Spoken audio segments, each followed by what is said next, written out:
nosso estudo. Idolatria do coração. Hoje nós vamos estudar conhecendo a idolatria.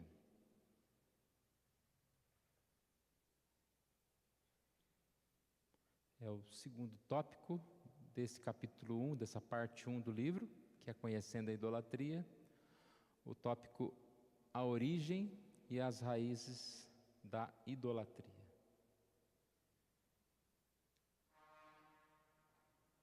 Nós temos um capítulo bem grande como os outros, por mais que eu use aqui a minha tática de resumir, não sei se é o ideal. Então nós vamos falando aqui sem correr.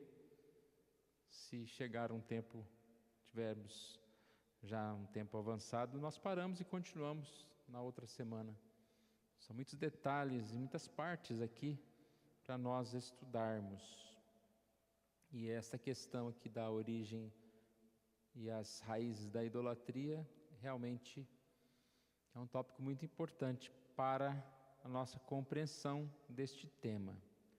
Nós já vimos que a idolatria é a substituição de Deus, né? Substituição do Deus verdadeiro por um falso Deus. É o que acontece sempre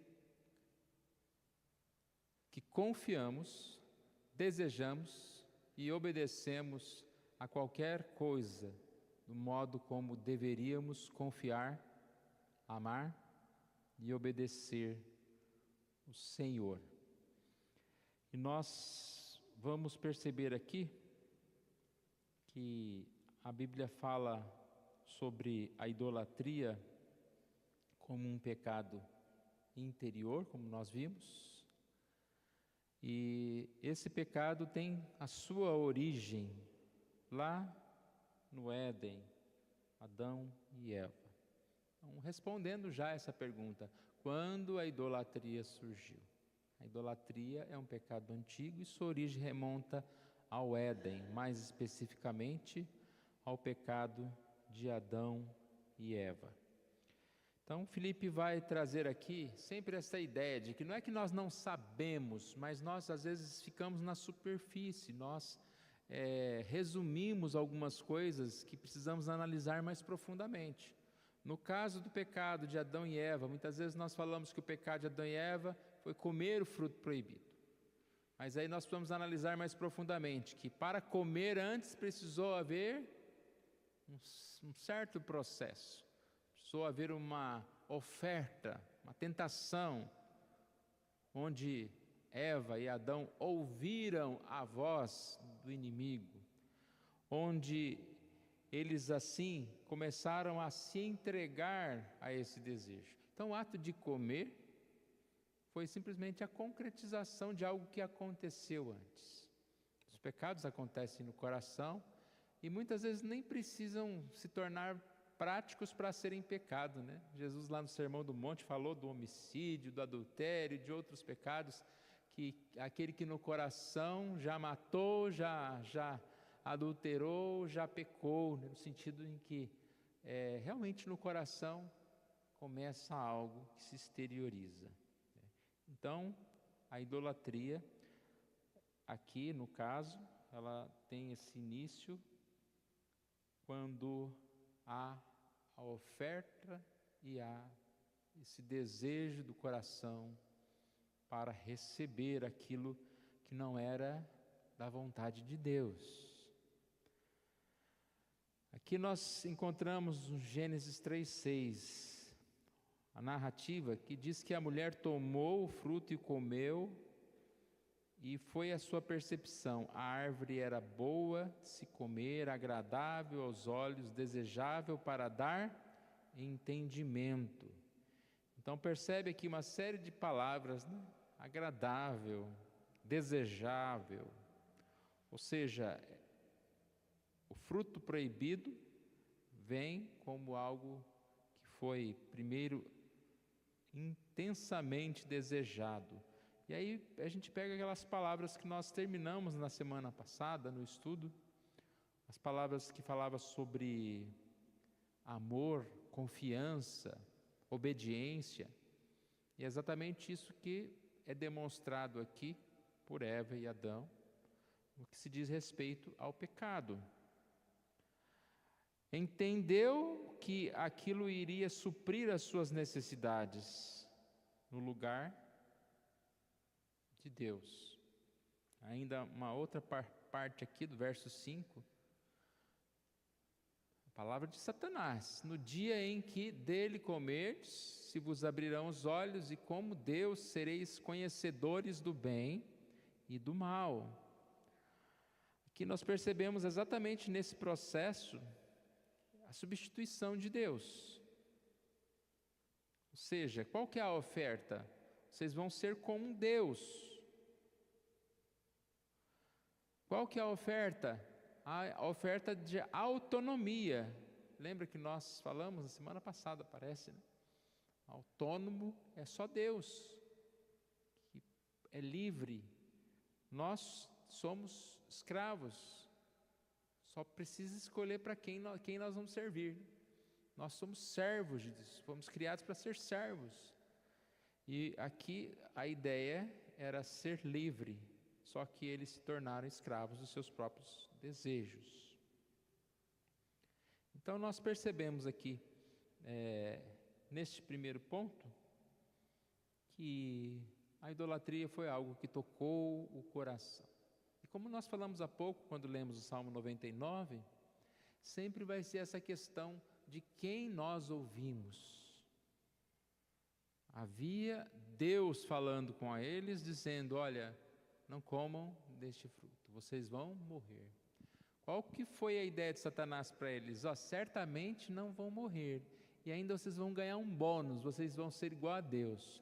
É quase que eles estão falando: Deus está escondendo de vocês. Deus não quer que vocês sejam melhores, maiores. Deus está tirando de vocês algo que seria um privilégio para vocês. Morrer não, certamente não morrerão. E olha como que é a oferta do pecado para nós. O pecado, a oferta, ela vem nos nossos ouvidos exatamente desse jeito até hoje. A oferta é: olha, o dia que você praticar isso, seus olhos vão ser abertos, você será como Deus, você pode mandar em você mesmo, você pode ter prazeres além. Deus falou que não pode isso, mas não tem problema. E aí vem sempre: isso não vai dar nada, certamente não morrereis, certamente não vai acontecer nada. Aí se nós ouvirmos a voz do inimigo, nós estamos aí saindo do lugar certo. Então agora o livro vai trazer exemplos, e como o Felipe disse, poderia dar exemplos aí, né, diversos, de pecados, de como ficou o mundo após esse momento. Então o primeiro texto está relacionado à questão das folhas de figueira. A primeira das novas experiências de Adão e Eva após a queda foi a de exposição. Gênesis 3 fala que eles perceberam que estavam nus. E aqui, uma explicação também ampliando esse aspecto do que significa nudez. Filipe disse: a nudez nessa passagem deve ser entendida em referência a algo que está para além da dimensão física. Eles se perceberam expostos, e a reação imediata que tiveram foi cozer folhas de figueira e fazer cintas para si. Se sentiram expostos. Exposto como? Sentiram culpados? Viram que já não desfrutavam da santidade que tinham anteriormente? Tentando cobrir essa culpa, fizeram roupas para si mesmo. E aí a gente percebe, né? O grande problema do homem é se desculpar, tentar justificar as suas culpas, tentar minimizar os seus erros. Enquanto que a única forma de se cobrir é em Deus, com o perdão. E nessa passagem tem algo interessante, que é como se fosse uma proclamação do Evangelho, quando Deus faz aqui uma roupa de pele para eles. Para que houvesse uma roupa de pele, houve a necessidade da morte de um animal. E assim, há uma figura, né, de Jesus que vai morrer na cruz para nos salvar, para nos dar vida, para tampar a nossa vergonha, o nosso pecado. O que há de idolatria aqui? A autoafirmação do homem. E percebe que eu disse que antes eles ouviam a Deus, Deus falava com eles, eles falavam com Deus. À medida que eles abriram seus ouvidos para a serpente, eles fugiam de Deus, não queriam estar perto de Deus, estavam com medo de Deus.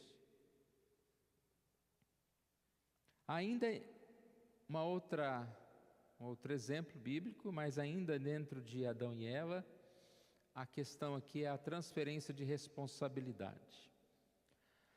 Adão e Eva, antes, está registrado lá em Gênesis 2:22. Aqui é o primeiro relato de o homem falando, e ele diz: esta afinal é osso dos meus ossos, carne da minha carne, chamar-se-á varoa, porquanto do varão foi tomada. O que expressa? Gratidão, alegria, Deus é adorado.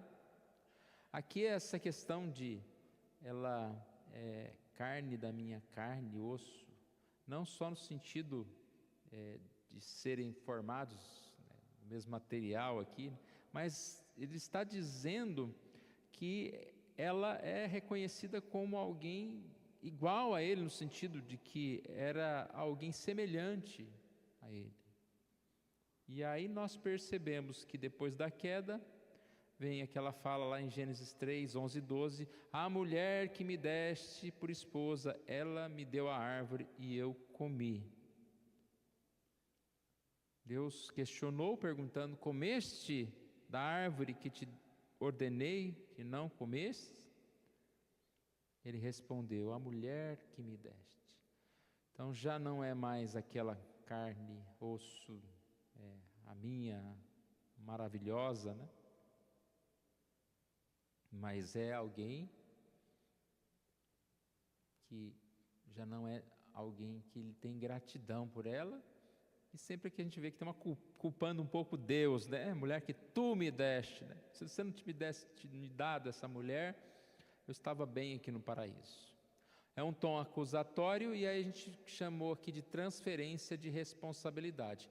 A queda causou também uma significativa mudança no relacionamento que o homem e mulher mantinham entre si. Então essa transferência de responsabilidade, ela é exatamente o que acontece entre nós. Olha aqui, após a queda, não há mais espaço para a convivência harmônica entre o eu de um indivíduo e o eu de seu semelhante, pois o eu, tornado Deus, exige ser servido, protegido, mesmo às custas de semelhantes ou do semelhante mais próximo. Lembrei agora de quando acontece um caso, né, de um casal ou de um grupo de amigos que comete o crime. A primeira coisa que vai acontecer é um culpar o outro. Vou defendê-la, vou defender. Não, é tentar defender a si mesmo, jogar a culpa no outro. E essa questão aqui da discussão, transferência de responsabilidade, é exatamente o que acontece. A gente vê diariamente, além da gente tentar minimizar a culpa, esconder o nosso pecado com as nossas folhinhas de figueira, tentar nos justificar, nós vamos jogar a culpa em alguém, no outro. Basta você conversar com alguém que está sendo acusado de alguma coisa, que você vai ver muitas justificativas. Se bobear, você vai acreditar que esse que está certo. Aí você volta no outro, não, mas isso, você fica nesse vai e vem aí, né? Porque nós somos hábeis em nos justificar, nós temos justificativa para tudo. Isso é parte dessa idolatria do eu. Eu que tenho razão, eu que sei. Daqui a gente vai para um outro texto, Abel e Caim. Como ele disse, dava para ir a Bíblia toda, né? Na história da Bíblia toda. Mas nós não vamos, nós vamos só até a Torre de Babel, tá? Abel e Caim. Logo no início do capítulo 4, encontramos a narrativa do primeiro homicídio. Caim e Abel ofereceram sacrifícios. Deus aceitou o sacrifício de Abel e rejeitou o de Caim. Esse então armou uma cilada e matou o seu irmão. Percebe que aqui o problema não está na oferta. Não é porque um ofereceu um novilho, o outro ofereceu lá as folhas lá, as plantas. Não é o sacrifício em si, mas é a pessoa que não foi recebida. Ou seja, Caim não foi aceito e por isso Deus rejeitou a sua oferta. Podia ter sido invertido aqui, né? O sacrifício de um de outro não é necessariamente pelo sacrifício em si, mas a pessoa foi rejeitada. Por que Caim foi rejeitado? Porque Deus conhece o coração. Deus sabia que ele estava ali, mas ele estava ali oferecendo um sacrifício em busca de atenção, em busca de reconhecimento. Ele achava que ele merecia reconhecimento. Como ele não foi aceito, como ele não recebeu a aprovação, que é a única coisa que ele queria, ele resolveu matar o seu irmão, porque o seu irmão foi aceito, e esta é a idolatria. Eu pensei numa comparação, não sei se é tão justa, que se encaixa tão bem, mas você já viu aquela pessoa que passa e risca um carro novo de alguém, né? Ele não conseguiu comprar, ele se acha injustiçado porque ele merece, e como aquele outro tem aquele carro e ele não tem, então eu vou riscar. E assim acontece também muitos homicídios, porque não é meu, não é de ninguém, eu vou matar. Mais uma vez aqui a idolatria. E nesse caso aqui, o caso é sério porque é uma idolatria na religiosidade. Ou seja, ele está apresentando um sacrifício que seria teoricamente para Deus.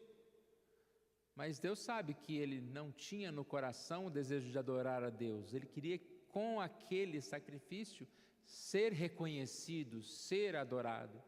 E a gente vai ver isso parecido aqui na Torre de Babel, mais adiante, que é exatamente a questão de você querer adorar, mas com a intenção de receber algo em troca. É uma adoração da religiosidade, quando muitas vezes isso pode acontecer, né? No caso, uma busca, um relacionamento falso com Deus.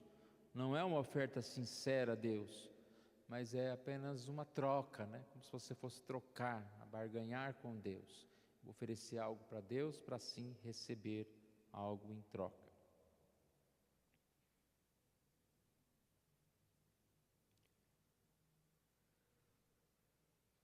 Lameque, aqui há uma questão curiosa, nós estamos numa genealogia, a partir de 4:17, somos apresentados aos descendentes de Caim. E aqui fala sobre Lameque, é a 7ª geração. Mas temos também a 7ª geração dos filhos de Noé, que é Enoque. Então, nós sabemos que as coisas não caminham só para a destruição, para o mal, é que nós estamos falando da idolatria, estamos falando da parte ruim, então nós estamos dando exemplos ruins. Mas nós sabemos que a partir do momento do pecado, tem a semente de Adão e tem a semente da serpente, tem aqueles que nascem e vão buscar e praticar o mal, e aqueles que nascem e são de Deus, e mesmo que não são perfeitos, mas buscam os caminhos de Deus. Essa divisão sempre vai acontecer. Então, ao mesmo tempo que tem uma sétima geração aqui, que chega em Lameque, um homem mau, temos o Enoque que andou com Deus e foi transladado, foi levado aos céus, porque andou com Deus, porque escutou a Deus. Mas Lameque é uma pessoa terrível.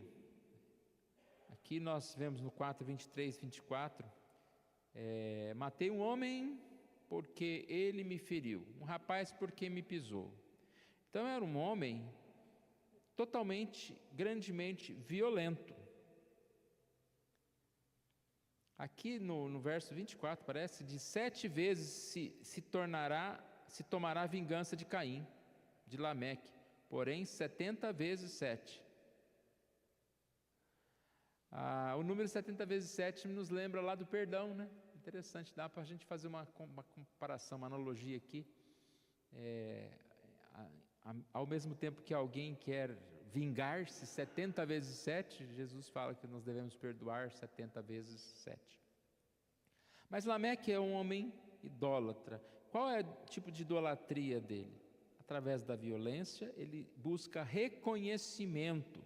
Ele queria ser conhecido como grande, como aquele que, se pisou no meu pé, eu mato. Sabe, pessoas assim? Que elas querem popularidade por serem violentos, por serem fortes, por serem agressivos. E é isso que nós vemos aqui. Nessa mesma época, havia muitas pessoas, digamos assim, buscando, através do trabalho, ser reconhecidas.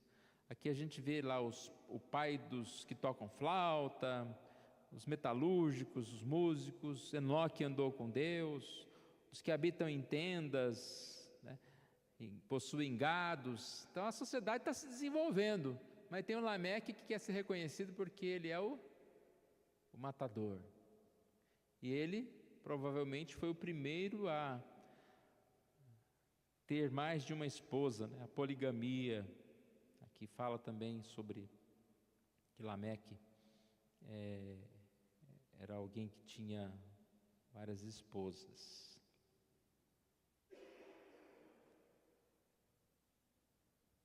E a Torre de Babel, o último aqui dessa série nossa aqui.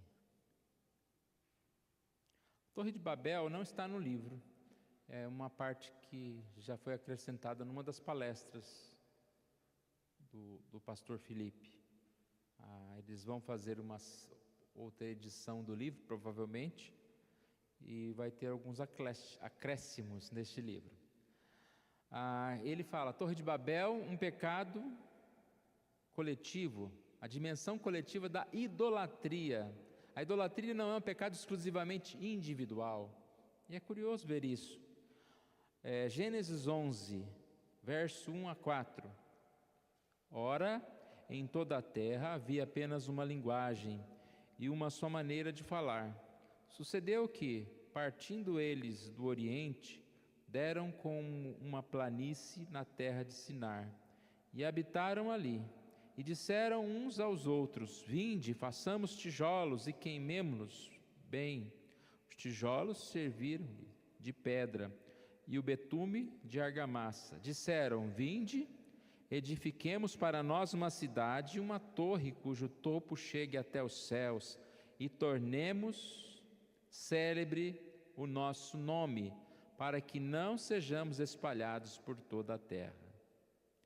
Repare, pessoas reunidas, para quê? Para que o nosso nome se torne conhecido. É o que mais a gente vê na sociedade. Nós somos chamados para nos reunir como uma igreja para adorar a Deus. E a idolatria fez do homem se reunir para adorar a si mesmo, para mostrar o seu poder. Pessoas se reunindo em torno de fazer o seu nome grande, ao invés de fazer grande o nome de Deus. A inversão aqui, né? Fomos criados para a glória de Deus. para que a beleza de Deus fosse vista através de nós. Mas aqui nós estamos interessados, no caso aqui eles estavam interessados em sua própria glória, construindo projetos de autoafirmação. E aí a gente volta um detalhezinho que nós falamos há pouco, quando nós dissemos que Caim praticou uma idolatria dentro de uma religião, porque ele ofereceu um sacrifício, mas ele queria ser reconhecido. Traz isso para cá, e a gente não está aqui para apontar dedo para ninguém, mesmo porque a idolatria é um pecado muito difícil de ser visto, porque a pessoa pode estar fazendo a mesma coisa, mas com um coração idólatra. Então não é para apontar ninguém, mas olha como nós podemos ver isso que está acontecendo aqui nas próprias igrejas, ou numa própria igreja, que levanta templos para que o seu nome seja grande e reconhecido.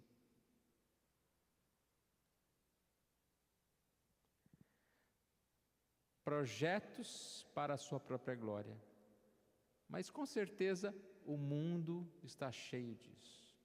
As pessoas estão aí vivendo em torno de empresas, em torno de construções, para transformar a cidade na cidade dos homens. Tem um termo usado, cidade de Deus, cidade dos homens. É um conflito entre estilos de vida, dois amores, o amor a Deus ou o amor a si mesmo. Aí nós podemos pensar. Chegamos aqui na parte B, são só esses 3 tópicos aqui, para a gente terminar. Então vai dar tempo, tranquilo aqui. Depois de falar que a origem da idolatria, ela tem como início, o ponto de partida em Adão e Eva, e dar alguns exemplos, nós vamos dizer que, conforme nós estamos estudando, que a idolatria é algo permanente. E por que é algo permanente? Primeiro, pela forma como Deus nos criou. Deus nos criou seres carentes, não somos autossuficientes. Deus nos criou adoradores. Nossa natureza é adoração. Aonde Adão e Eva supriam a sua carência? Em Deus. Aonde ou quem eles adoravam? A Deus. Mas à medida em que nós nos afastamos de Deus, nós continuamos seres carentes. E se nós não buscarmos a Deus, nós vamos buscar no próprio mundo, nas coisas do mundo.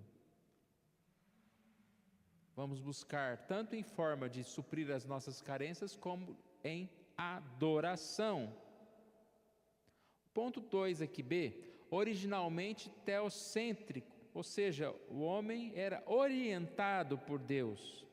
Ele procurava satisfazer-se em Deus e buscava orientação, ou seja, ele confiava, obedecia em Deus.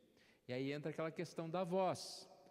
Agora nós temos essas vozes, a voz de Deus e a voz do inimigo, sendo que o mundo só tem a voz do inimigo. Por isso, ouvindo a voz do tentador, nós vamos nos tornar idólatras.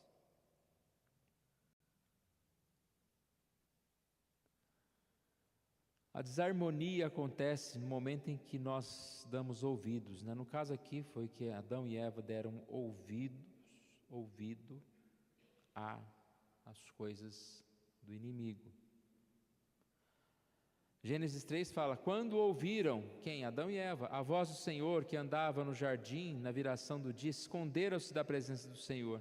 Dá a ideia de que eles ouviam a voz do Senhor, mas dessa vez se esconderam da presença do Senhor. Quando deixamos de ouvir a voz de Deus para ouvir a voz do nosso ego, é como Adão e Eva que deixaram de ouvir a voz de Deus para ouvir o inimigo. E aí o ponto C, se tornou um ser egocêntrico. Por que a idolatria é algo permanente? Porque o homem, ele é criado com carências, tanto físicas como espirituais, originalmente teocêntrico, mas com o pecado perdeu essa busca apenas por Deus e se tornou egocêntrico.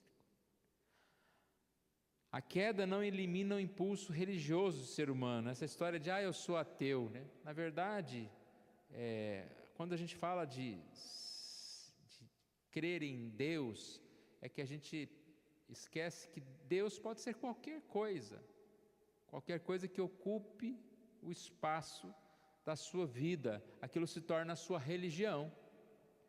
A queda não eliminou esse impulso religioso. Então, o que acontece? A queda fez redirecionar esse impulso de Deus para o próprio homem. A palavra religião, que significa ligar, religar ao absoluto, que é a Deus. E aí vem a pergunta: qual é o seu absoluto? O que preenche a sua vida?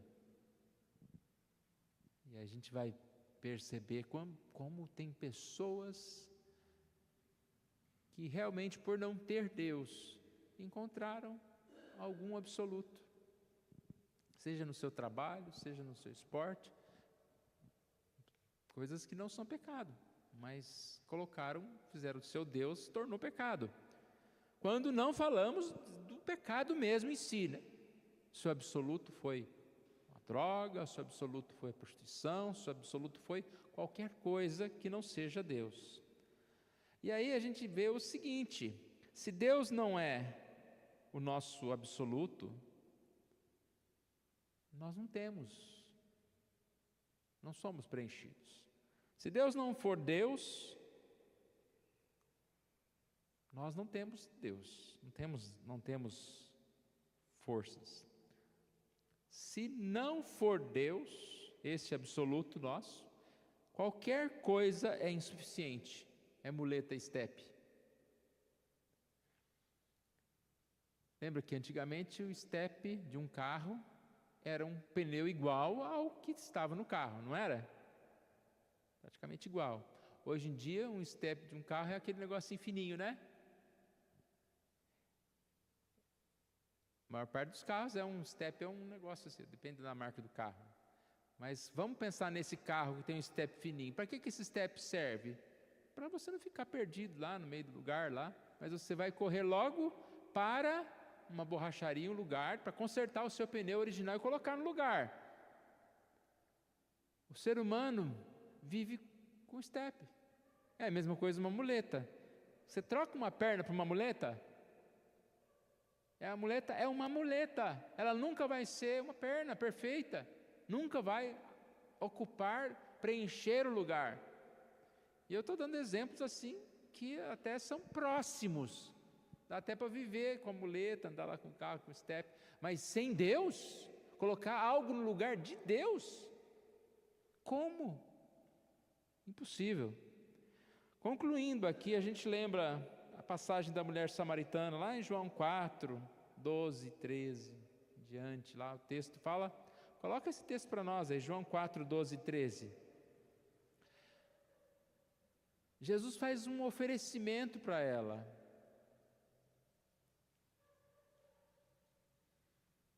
De matar a sua sede. A água que eu lhe der será algo para a vida. Para a vida eterna. Afirmou-lhe Jesus, verso 12, volta 1. Não tem como voltar, né? Quem beber dessa água tornará a ter sede. Passa para frente. Aquele, porém, que beber a água que eu lhe der, nunca mais terá sede. Pelo contrário, a água que eu lhe der será nele uma fonte a jorrar para a vida eterna.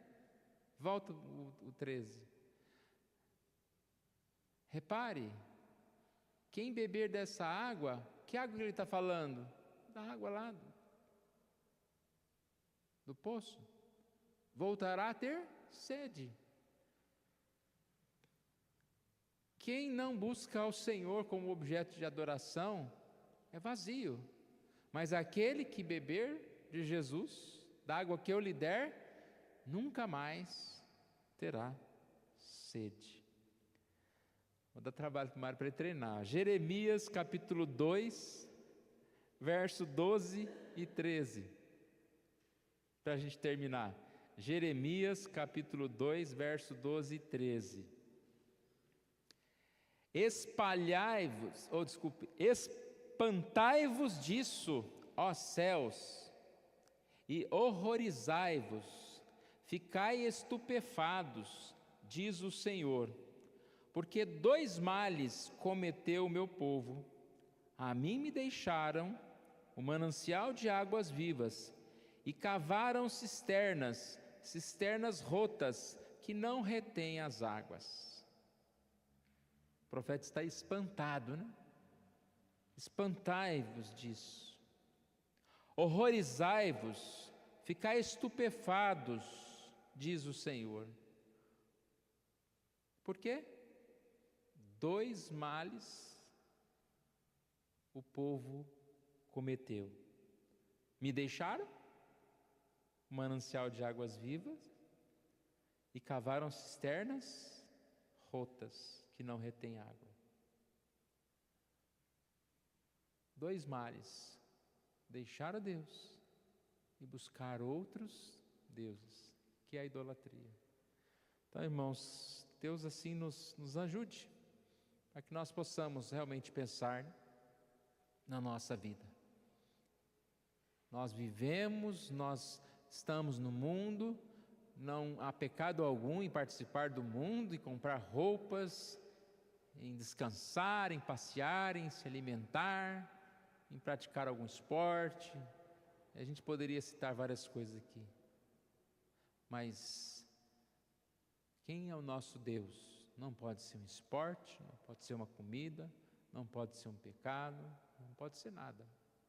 Nada deve ocupar o lugar do Senhor na nossa vida.